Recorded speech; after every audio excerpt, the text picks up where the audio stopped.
Hello friends, आप सबका कक्षा 9 विज्ञान विषय के अध्याय 6 उत्तक के ऑब्जेक्टिव्स की इस क्लास में हार्दिक स्वागत है। हमने चैप्टर 1 से लेकर 5 तक सभी चैप्टर्स के जितने भी महत्वपूर्ण एमसीक्यू थे उनकी चर्चा बहुत अच्छे से कर ली है। अगर आपने वो क्लासेस नहीं देखी है तो चैनल की प्लेलिस्ट पर जाकर आप उन क्लासेस को आराम से देख सकते हैं।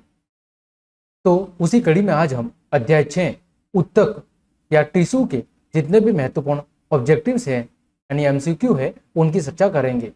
तो चलिए क्लास हम शुरू करते हैं।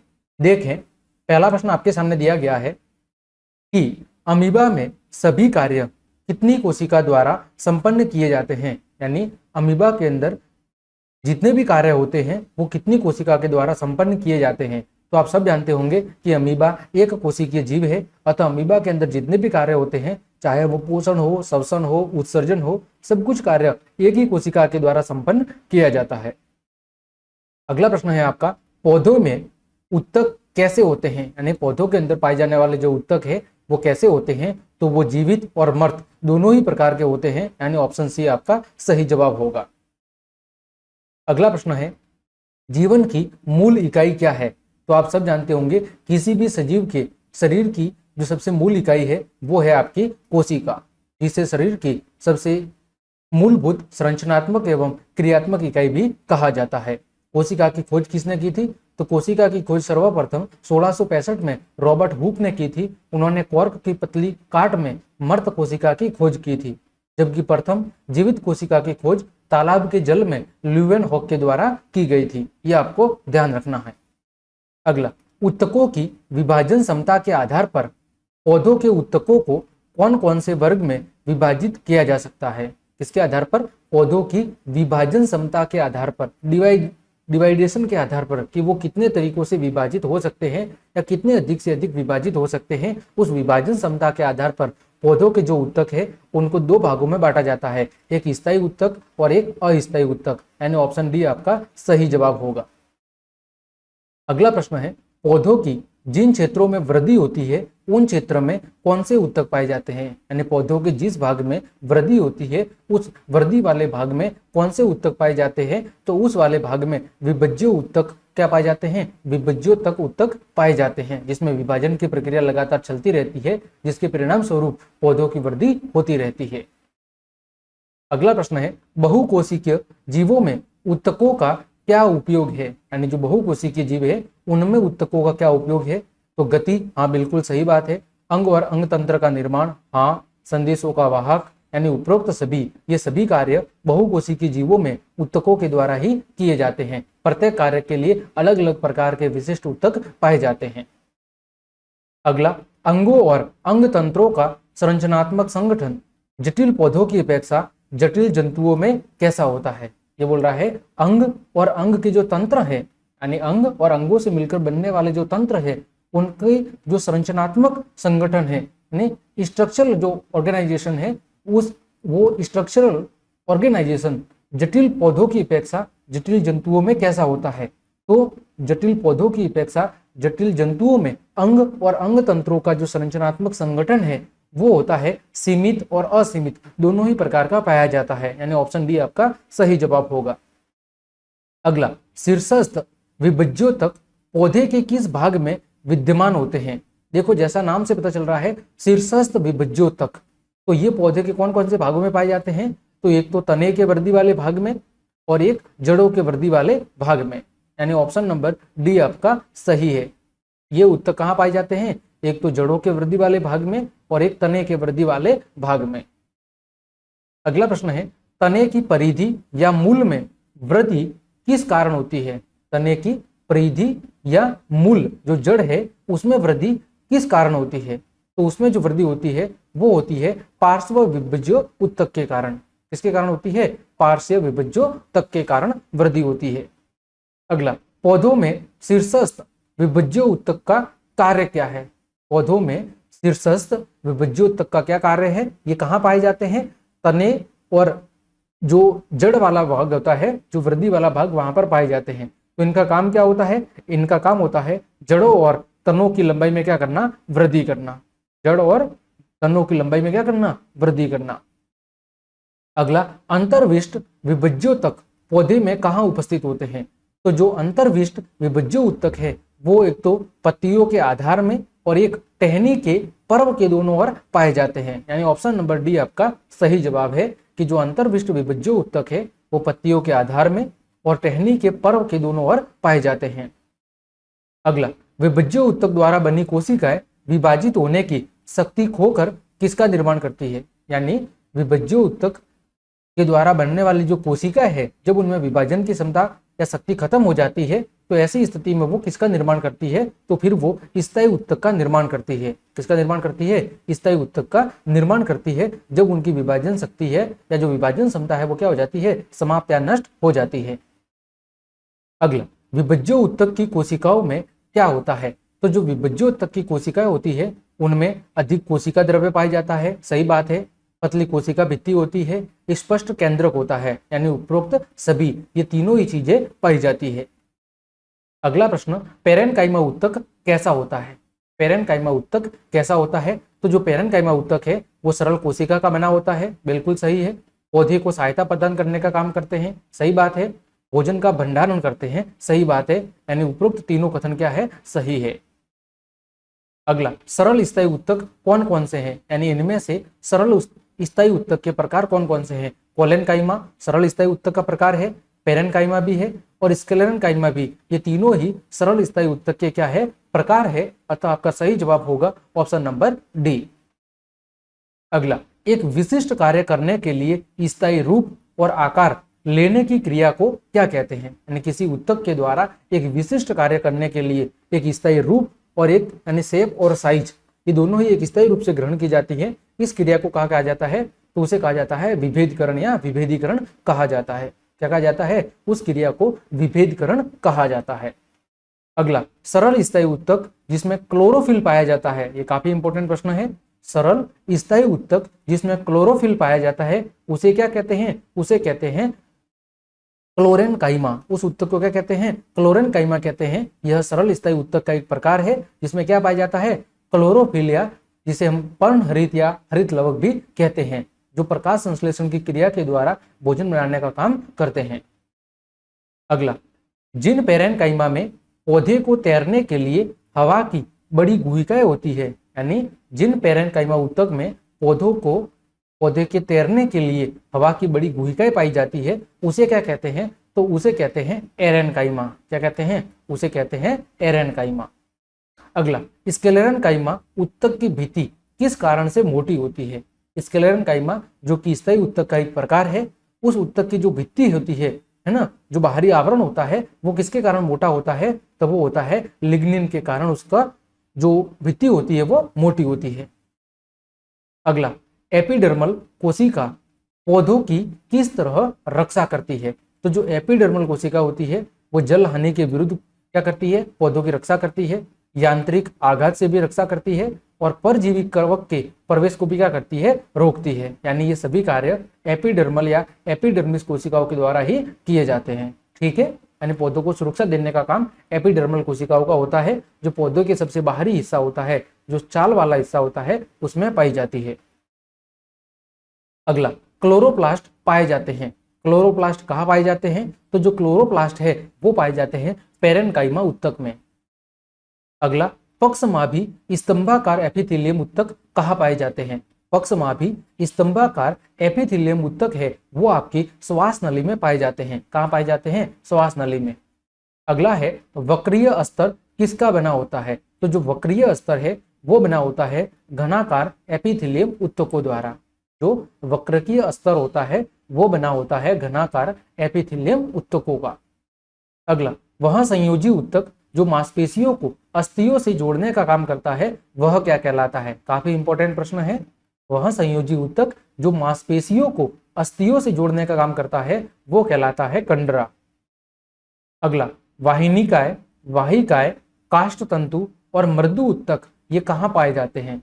वाहिनिकाय, वाहिकाय, काष्ठ तंतु और मृदु उत्तक ये सब जाइलम के अंदर पाए जाते हैं। कहाँ पर पाए जाते हैं? जाइलम के अंदर पाए जाते हैं। ये जाइलम क्या है? ये पादप उत्तक का प्रकार है जो पौधों में जल और विभिन्न प्रकार के खनिज लवणों को पहुंचाने का काम करता है। अगला, पादप उत्तक कितने प्रकार के होते हैं? तो दो प्रकार के होते हैं, जाइलम और फ्लोएम। अगला, सरल ऊतक कितनी प्रकार की कोशिकाओं का बना होता है? तो सरल ऊतक हमेशा एक ही प्रकार की कोशिकाओं के बने होते हैं, जबकि जो जटिल ऊतक है वो बहु कोशिकीय होते हैं, यानी बहुत सारी कोशिकाओं से मिलकर बने होते हैं।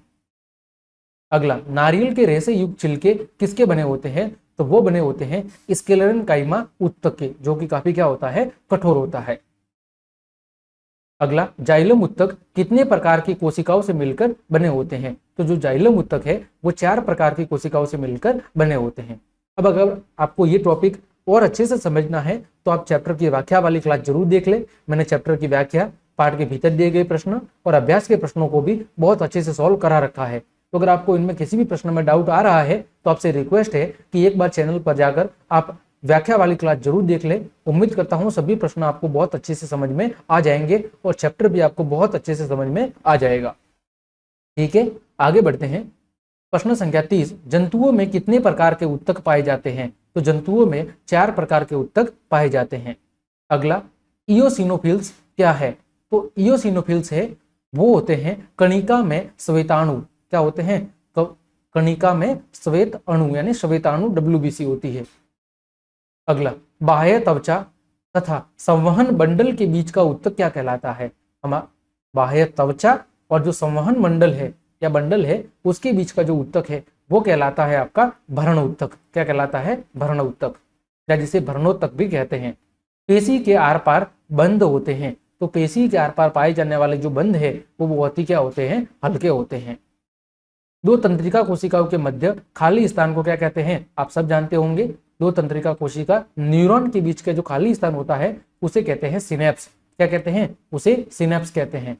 अगला, जो कारक कोशिका है वो कैसी होती है? तो जो कारक कोशिका है वो कैसी होती है? मर्त कोशिका होती है, क्योंकि रॉबर्ट हुक ने सर्वप्रथम मर्त कोशिका की खोज पतली कार्क की काट में ही की थी। तो वहां की कोशिका कैसी थी? वहां की कोशिकाएं मर्त कोशिकाएं थी।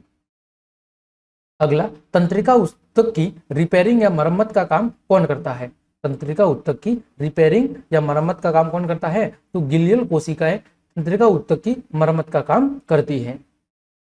अगला, पेशियां जो कभी थकती नहीं है, तो वो पेशियां कौन सी होती है? वो आपकी हृदय पेशियां होती है जो लगातार कार्य करती रहती है। मानव या पादप किसी की जन्म से लेकर उसकी मृत्यु तक ये कभी भी विराम या रुकती नहीं है। अगला, ऊंट का कुबड़ बना होता है। तो जो ऊंट का कुबड़ है वो वसा ऊतक का या वसीय ऊतक का बना होता है। किसका बना होता है? वसा ऊतक या वसीय ऊतक का बना होता है। अगला, पादप में द्वार कोशिकाएं कहाँ पाई जाती है? तो पादप के अंदर जो द्वार कोशिका है जिसमें छोटे छोटे रंध्र पाए जाते हैं वो द्वार कोशिकाएं पत्तियों में पाई जाती है। अगला, शरीर को गर्म रखने में सहायक है। तो शरीर को गर्म रखने में वसीय ऊतक या वसा ऊतक सहायक होते हैं। अगला, आपातकालीन हार्मोन कौन सा है? तो एड्रीनलिन हार्मोन को आपातकालीन हार्मोन के नाम से जाना जाता है। अगला, संयोजी ऊतक की उत्पत्ति कैसे होती है? तो जो संयोजी ऊतक है उसकी उत्पत्ति मध्य स्तर से होती है। कहां से होती है? मध्य स्तर से होती है। अगला, खाद्य पदार्थ का संवहन किसके द्वारा किया जाता है? तो खाद्य पदार्थ का संवहन पादपों के अंदर किसके द्वारा किया जाता है? जाइलम फ्लोएम के द्वारा किया जाता है। जबकि जल और खनिज लवण और अन्य जो आवश्यक पोषक तत्व है उनका जो संवहन है वो जाइलम ऊतक के द्वारा किया जाता है। लाल रुधिर कणिकाओं का जीवन काल कितना होता है? तो जो लाल रुधिर कणिका है उनका जीवन काल लगभग 20 से लेकर 120 दिन तक होता है। किसका? RBC का जो जीवन काल है वो लगभग 20 से लेकर 120 दिन तक होता है। अगला, ऊतकों को उनके परिवर्तन की अवस्था के आधार पर कितने समूहों में वर्गीकृत किया जा सकता है? तो जो ऊतक है उनकी जो परिवर्तन की क्षमता है उस परिवर्तन की क्षमता के आधार पर या उसकी अवस्था के आधार पर 2 भागों में या समूहों में वर्गीकृत किया जा सकता है। अगला, WBC व्हाइट ब्लड सेल यानी श्वेत रुधिर कणिकाएं, उनका जीवन काल कितना होता है? तो उनका जीवन काल होता है 13 से लेकर 20 दिन तक।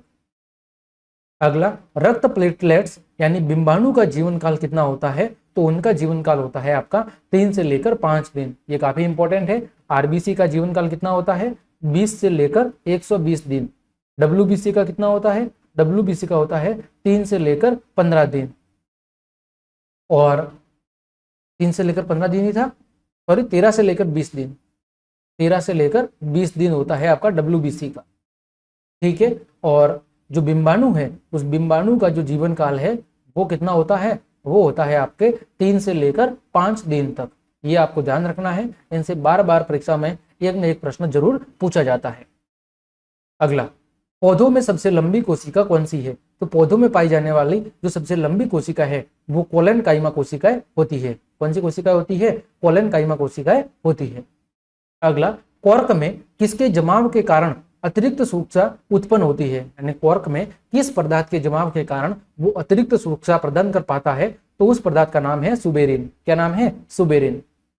अगला, वाहिनी, वेसल्स और सखी कोशिकाएं यानी कंपेनियन सेल्स किसके जाइलम और फ्लोएम में पाई जाती है? वाहिनी और सखी कोशिकाएं किस पादप के या किस पादप वर्ग के जाइलम और फ्लोएम में पाई जाती है? तो उस पादप वर्ग का नाम है एंजियोस्पर्म। क्या नाम है? एंजियोस्पर्म। अगला, पादप में खाली जगह सरल स्थायी उत्तक के प्रकार नहीं है, यानी इनमें से ऐसा कौन सा प्रकार है जो पादप में सरल स्थायी उत्तक का प्रकार नहीं है? तो इसका सही जवाब होगा ग्राउंड मेरिस्टेम। बाकी मृदु उत्तक, स्थूलकोण उत्तक और दृढ़ उत्तक, ये तीनों ही पादपों में सरल स्थायी उत्तक के प्रकार है। अगला, शरीर का बाहरी और भीतरी रक्षक आवरण बनाते हैं, यानी कौन से उत्तक शरीर का बाहरी और भीतरी रक्षक या सुरक्षात्मक आवरण बनाते हैं? तो ऐसे उत्तक को कहा जाता है एपिथेलियम उत्तक। ये भी इंपॉर्टेंट है, ये भी परीक्षाओं में पूछा जाता है। अगला, ट्रैकिया और अंडवाहिनी में पाए जाने वाले उत्तक का नाम क्या है? तो ट्रैकिया और अंडवाहिनी में पाए जाने वाले जो उत्तक है वो होते हैं पक्ष्मल एपिथेलियम उत्तक। कौन से उत्तक होते हैं? पक्ष्मल एपिथेलियम उत्तक होते हैं। अगला, मृदु उत्तक की कोशिकाओं के बीच पाए जाते हैं। तो जो मृदु उत्तक होते हैं उनकी कोशिकाओं के बीच में अंतर कोशिकीय स्थान पाए जाते हैं। अगला, जिस मृदु उत्तक की कोशिकाओं में हरित लवक या क्लोरोफिल पाया जाता है उसे क्या कहते हैं? तो उसे कहते हैं हम क्लोरेनकाइमा उत्तक। क्या कहते हैं? उस मृदु उत्तक को हम कहते हैं क्लोरेनकाइमा उत्तक। ठीक है, अगला आपका प्रश्न है वो है मूंगफली और बादाम के छिलकों में पाए जाते हैं, यानी मूंगफली और बादाम के छिलकों में कौन से उत्तक पाए जाते हैं? तो वो पाए जाते हैं स्क्लेरिड्स उत्तक। कौन से? स्क्लेरिड्स उत्तक पाए जाते हैं। अगला, कॉर्क कोशिकाओं में पाया जाता है। तो जितनी भी कॉर्क कोशिकाएं होती है उनमें सुबेरिन नामक पदार्थ पाया जाता है जो अतिरिक्त सुरक्षा या मजबूती प्रदान करने का काम करता है। अगला, ट्रैकिड्स कहाँ पाए जाते हैं? तो ट्रैकिड्स पाए जाते हैं आपके जाइलम में। अगला, पौधे की लंबाई किस उत्तक के द्वारा बढ़ती है? तो पौधों की जो लंबाई है वो शीर्षस्थ विभज्य उत्तक के द्वारा बढ़ती है और ये कहाँ पाए जाते हैं? जड़ और तने में पाए जाते हैं। मृदु उत्तक एक प्रकार है। किसका प्रकार है? तो यह एक प्रकार के सरल उत्तक का प्रकार है। जीवित कोशिकाएं पाई जाती है, यानी जीवित कोशिकाएं कहाँ पाई जाती है? तो जीवित कोशिकाएं मृदु उत्तक और स्थूलकोण उत्तक दोनों ही प्रकार के उत्तक में पाई जाती है। ठीक है। अगला, विभाजन की क्षमता होती है। तो जो विभाजन की क्षमता पाई जाती है वो विभज्योतक कोशिकाओं में पाई जाती है। अगला, प्रश्न संख्या 63, जिन कोशिकाओं की भित्ति लिग्निन के कारण मोटी हो जाती है, बोल रहा है किन कोशिकाओं की भित्ति लिग्निन नामक पदार्थ के कारण मोटी हो जाती है? तो ऐसे उत्तक होते हैं, उन उत्तकों को कहा जाता है दृढ़ उत्तक। ठीक है, दृढ़ उत्तक की जो कोशिकाएं हैं उनकी भित्ति लिग्निन नामक पदार्थ के कारण क्या हो जाती है? मोटी हो जाती है। अगला, गैसों का विनिमय किसके द्वारा संपन्न होता है? यह प्रश्न भी इंपॉर्टेंट है। गैसों का विनिमय किसके द्वारा संपन्न होता है? तो स्टोमाटा के द्वारा। किसको द्वारा? स्टोमाटा के द्वारा गैसों का विनिमय संभव हो पाता है। अगला, इनमें से किस पौधों में एरेनकाइमा पाया जाता है? यानी एरेनकाइमा उत्तक किस प्रकार के पौधों में पाए जाते हैं? तो एरेनकाइमा उत्तक लवण युक्त वातावरण में पाए जाने वाले पौधों में पाए जाते हैं। अगला, इनमें से कौन ऐसा सरल यांत्रिक उत्तक है जिनमें लिग्निन नहीं पाया जाता है? जिसमें लिग्निन नहीं पाया जाता है तो वो उत्तक है आपके कोलेनकाइमा उत्तक। कौन से उत्तक है? कोलेनकाइमा उत्तक, क्योंकि जो लिग्निन नामक पदार्थ है वो दृढ़ उत्तक में पाया जाता है। ठीक है। अगला, पादप में खाली जगह पादप में स्थायी कोशिकाओं के अपविशिष्टीकरण से बनते हैं, यानी खाली जगह में से ऐसा कौन से उत्तक है जो पादप में स्थायी कोशिकाओं के अपविशिष्टीकरण से बनते हैं? तो वो है आपके अप्रत्यक्ष विभज्योतक उत्तक। ये पादप में जो स्थायी कोशिका होती है उनके जो अपशिष्टीकरण होता है उस अपशिष्टीकरण से बनते हैं। अगला, सुबेरिन नामक पदार्थ, नामक कार्बनिक पदार्थ जमा रहता है, तो ये किसमें जमा रहता है? ये कॉर्क कोशिकाओं में जमा रहता है। अगला, जटिल उत्तक बना होता है। जटिल उत्तक किसके बने होते हैं? तो जो जटिल उत्तक है वो भिन्न भिन्न कार्य करने वाली विभिन्न प्रकार की कोशिकाओं से मिलकर बने होते हैं, जबकि जो सरल उत्तक है वो एक ही कार्य करने वाली समान कोशिकाओं के समूह से मिलकर बने होते हैं। अगला, किसके द्वारा मिट्टी से जल और खनिज लवण पत्तियों तक पहुंचाए जाते हैं? यानी किस उत्तक के द्वारा मिट्टी से जल और खनिज लवण पत्तियों तक पहुंचाए जाते हैं? तो उस उत्तक का नाम है जाइलम। ये पादप उत्तक है, जबकि जो भोजन या खाद्य पदार्थ है उनका जो परिवहन या संचरण है वो फ्लोएम के द्वारा किया जाता है। अगला प्रश्न है, छालनी नलिका बनाने में भाग लेता है, इनमें से कौन सा उत्तक है जो छालनी नलिका बनाने में भाग लेता है? तो वो उत्तक है आपका फ्लोएम। अगला, सहकोशिकाएं पाई जाती है, तो जो सहकोशिकाएं है वो किसमें पाई जाती है? वो फ्लोएम उत्तक में पाई जाती है। इनमें से किनमें केंद्रक नहीं पाया जाता? तो जो चालनी कोशिकाएं होती है जिनको बनाने में फ्लोएम भाग लेता है उन चालनी कोशिकाओं में केंद्रक उपस्थित नहीं होता है। अगला, जाइलम में कौन सजीव घटक है? जाइलम में कौन सजीव घटक है? तो जाइलम पेरेन्काइमा, जो जाइलम का घटक है या उसका अवयव है वो कैसा घटक है? वो आपका सजीव घटक है। अगला, म्यूसिलेज, टेनिन और रेंजिन या रेजिन उत्पन्न करने वाले उत्तक को क्या कहा जाता है? म्यूसिलेज, टेनिन या रेनिन उत्पन्न करने वाले जो उत्तक है उन्हें कहा जाता है ग्रंथिल उत्तक। ये भी काफी इंपॉर्टेंट प्रश्न है, उसे क्या कहते हैं? ग्रंथिल उत्तक के नाम से जानते हैं। अगला प्रश्न है, जीव विज्ञान की वह शाखा जिसमें उत्तकों की बनावट का अध्ययन किया जाता है उसे क्या कहते हैं? तो उस जीव विज्ञान की शाखा को हिस्टोलॉजी के नाम से जाना जाता है। किसके नाम से? हिस्टोलॉजी के नाम से जाना जाता है, जिसमें उत्तकों की बनावट का अध्ययन किया जाता है। अगला, शरीर की सतह और अंगों की मुक्त सतह को स्तरित करने वाले उत्तक का नाम क्या है? शरीर की सतह और अंगों की जो मुक्त सतह है उसको स्तरित, स्तरित का मतलब है उस पर उसमें जो अलग अलग स्तर पाए जाते हैं जो एक दूसरे से अलग करते हैं, उन उत्तक का नाम क्या है? तो उन उत्तक का नाम है एपिथेलियम या उपकला उत्तक। अगला, पेशाब बनाने वाली नलिकाओं में पाए जाते हैं, तो पेशाब बनाने वाली जो नलिकाएं हैं उनमें घनाभाकार उपकला पाई जाती हैं या घनाभाकार उपकला उत्तक पाए जाते हैं। अगला, किरेटिन संश्लेषण किस उपकला उत्तक में होता है? तो जो किरेटिन संश्लेषण है वो होता है आपके स्तरित उपकला में। अगला, जंतु के रक्त में प्लाज्मा में नहीं पाया जाता। जंतु के रक्त में जो प्लाज्मा होता है उसमें क्या नहीं पाया जाता? तो उसमें प्रोथ्रोम्बोप्लास्टिन नहीं पाया जाता। क्या नहीं पाया जाता? प्रोथ्रोम्बोप्लास्टिन नहीं पाया जाता। ये भी इंपॉर्टेंट है, ठीक है। अगला, केंद्रक स्तनपायी के लाल रक्त कणिका में पाया जाता है, यानी जो केंद्रक है वो स्तनपायी की कौन सी अवस्था में उसकी आरबीसी में पाया जाता है? तो वो उसकी भ्रूणीय अवस्था में उसकी आरबीसी में पाया जाता है, यानी जो स्तनपायी जीव है उनकी जो भ्रूणीय अवस्था होती है उस समय उसकी आरबीसी में केंद्रक मौजूद होता है। अगला, पेशाब का पीला रंग लाल रक्त कणिका के मरने के बाद किस भाग से बनता है? पेशाब का जो पीला रंग है वो आरबीसी कणिका जो रेड ब्लड सेल है उसके मरने के बाद किस भाग से बनता है? तो वो भाग होता है पायरोल रिंग। और किसके कारण रंग पीला होता है? तो बिलरुबिन नामक पदार्थ के कारण। किसके कारण? बिलरुबिन नामक पदार्थ के कारण पेशाब का रंग कैसा होता है? पीला होता है। ये प्रश्न काफी इंपॉर्टेंट है। अगला प्रश्न आपका है, शरीर में कहीं पर भी चोट लगने या संक्रमण होने पर कौन भक्षण कोशिका के रूप में कार्य करता है? शरीर में कहीं पर भी चोट लगने या संक्रमण होने पर कौन भक्षण कोशिका के रूप में कार्य करता है? तो वो होती है आपकी मोनोसाइट कोशिकाएं। कौन सी कोशिकाएं होती है? मोनोसाइट। अगला प्रश्न है, टीकाकरण में किस श्वेत रक्त कणिका का सक्रिय कार्य होता है? टीकाकरण में किस डब्ल्यूबीसी का सक्रिय कार्य होता है? डब्ल्यूबीसी को शरीर का सिपाही भी कहा जाता है। तो टीकाकरण की प्रक्रिया में जो लिम्फोसाइट कोशिकाएं होती है, जो लिम्फोसाइट डब्ल्यूबीसी यानी श्वेत रक्त कणिकाएं होती है, उनका सक्रिय रूप से कार्य होता है। अगला है, लिंगामेंट का निर्माण कौन करता है? तो लिंगामेंट का जो निर्माण है वो किया जाता है पीले तंतुमय उत्तक के द्वारा। किसके द्वारा?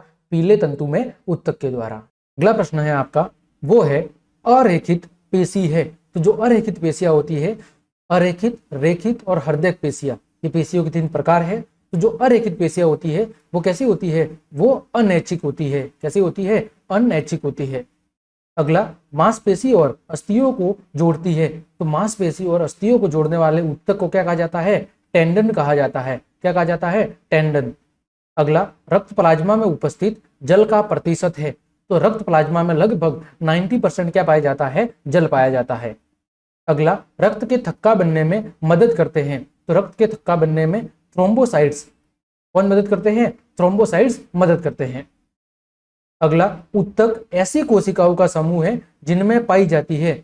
ऊतक ऐसी कोशिकाओं का समूह है जिनमें क्या पाई जाती है, जिनमें समान उत्पत्ति, रचना और क्रिया वो क्या पाई जाती है, समान पाई जाती है। यानी ऐसी कोशिकाओं में की उत्पत्ति, उनकी रचना और उसकी क्रिया कैसी होती है, समान होती है। वही मिलकर किसका निर्माण करते हैं, ऊतक का निर्माण करते हैं। अगला, विभज्योतक ऐसा ऊतक है जिसमें, विभज्योतक ऐसा ऊतक है जिसमें विभाजनशील कोशिकाएं पाई जाती है। बिल्कुल सही बात है। कोशिका भित्ति पतली और अंतरकोशिकीय रिक्त स्थान का अभाव होता है। बिल्कुल सही बात है। कोशिकीय द्रव या कोशिका द्रव सघन और एक बड़े केंद्रक से युक्त होता है। बिल्कुल सही बात है। यानी तीनों ही कथन क्या है, सही है। यानी उपरोक्त सभी गुण पाए जाते हैं। अगला, पौधे की तने की लंबाई में वृद्धि किसके कारण होती है। देखो, जड़ और जो तना है, जड़ और जो पत्तियां थी, ठीक है, जड़ और तना। तो पौधे के तने की लंबाई में जो वृद्धि है वो किसके कारण होती है, तो वो होती है इंटरकैलेरी विभज्य ऊतक के कारण। किसके कारण, इंटरकैलेरी विभज्य ऊतक के कारण पौधे की तने की लंबाई में क्या होती है, वृद्धि होती है। अगला, घास के तने की लंबाई में वृद्धि किसके कारण होती है। तो जो घास का तना होता है उसकी तने की लंबाई में जो वृद्धि है वो पाई जाती है इंटरकैलेरी विभज्य ऊतक के कारण। अगला, रक्त प्लाज्मा से फाइब्रिनोजेन के निष्कासन के बाद क्या बनता है। जो आपका रक्त प्लाज्मा होता है उससे जब फाइब्रिनोजेन पदार्थ निकल जाता है, उसका निष्कासन हो जाता है, तो किसका निर्माण बनता है, तो उसका निर्माण होता है, सीरम का निर्माण होता है। अगला, केंद्रक अनुपस्थित रहता है। तो जो केंद्रक है वो वयस्क छालनी नलिकाओं में क्या होता है, अनुपस्थित होता है। अगला, पौधों में फ्लोएम क्या कार्य करता है। तो जो पोषण या जो खाद्य पदार्थ है उनका संचरण करने का काम पौधों में कौन करता है, फ्लोएम करता है। सल्की या सल्काभ एपिथेलियम का प्रमुख कार्य क्या है। यानी जो सल्की एपिथेलियम ऊतक होते हैं उनका कार्य क्या होता है, तो उनका कार्य होता है सुरक्षा प्रदान करना। अगला, पक्षमाभी या पक्षमल एपिथेलियम कहाँ पाए जाते हैं। तो ये पाए जाते हैं ट्रैकिया में। कहाँ पाए जाते हैं, ट्रैकिया में। अगला, उपकला या एपिथेलियम कैसा ऊतक होता है। तो जो उपकला या एपिथेलियम ऊतक है इसमें अक्सर कोशिका स्तर और कभी कभी एक से अधिक कोशिका स्तर भी पाए जाते हैं। यानी ये कोशिकीय स्तर वाले ऊतक होते हैं। इनमें कभी कभार एक या फिर उससे अधिक भी कोशिकीय स्तर पाए जाते हैं। अगला, योजी ऊतक का क्या कार्य है। तो जो योजी ऊतक है वो शरीर को सुरक्षा प्रदान करते हैं, वसा का संचयन करते हैं और पदार्थों का परिवहन करते हैं। यानी उपयुक्त सभी। अगला, दो अस्थियों को आपस में जोड़ने वाले रेशेदार ऊतक का क्या नाम है। ये काफी इंपॉर्टेंट है। तो दो अस्थियों को आपस में जोड़ने वाले रेशेदार ऊतक को कहा जाता है लिगामेंट। क्या कहा जाता है, लिगामेंट। अगला, अस्थि क्या है। तो अस्थि एक प्रकार का संयोजी ऊतक है। अगला, फाइब्रोब्लास्ट कोशिकाएं कहाँ पाई जाती है।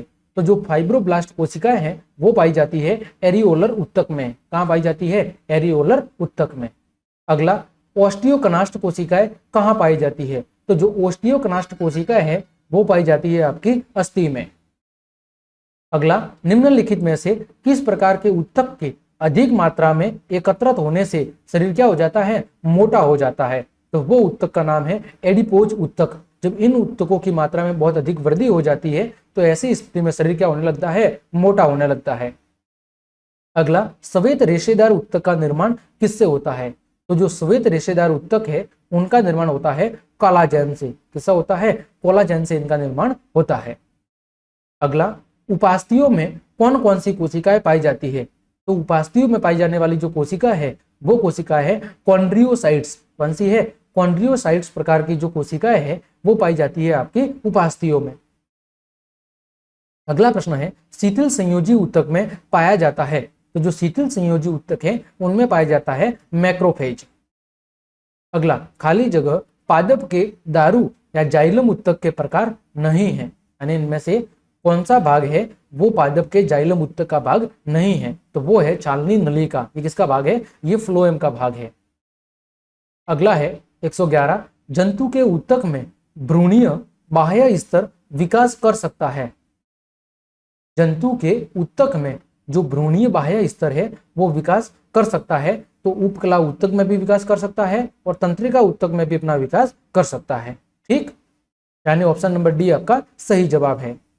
अगला, भोजन का संग्रहण जंतु के किस ऊतक में होता है? तो जो भोजन का संग्रहण है वो जंतु के पेशीय ऊतक में होता है। अगला, खाली जगह ऊतक फेफड़े के वायु कोष में पाए जाते हैं, यानी फेफड़े के वायु कोष में कौन से ऊतक पाए जाते हैं? तो वो पाए जाते हैं पट्टी उपकला ऊतक।